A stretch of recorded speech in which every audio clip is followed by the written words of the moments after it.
Au Niger, le Front patriotique, l'une des coalitions de l'opposition, saisit l'Organisation des États d'Afrique de l'Ouest, la CEDEAO, pour créer les conditions devant favoriser un dialogue politique en vue d'un processus électoral consensuel en 2020.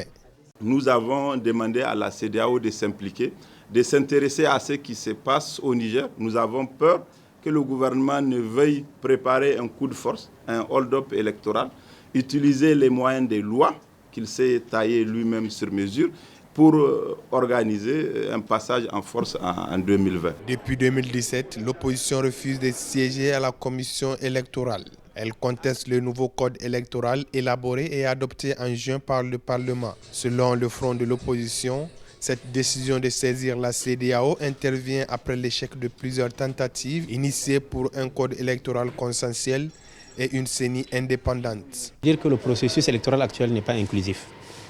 Ce qui, pour tous les observateurs qui suivent le processus électoral actuel, savent qu'il n'est pas vrai. Parce que depuis, en tout cas, plusieurs mois, voire plusieurs années, l'opposition est dans une posture de boycott.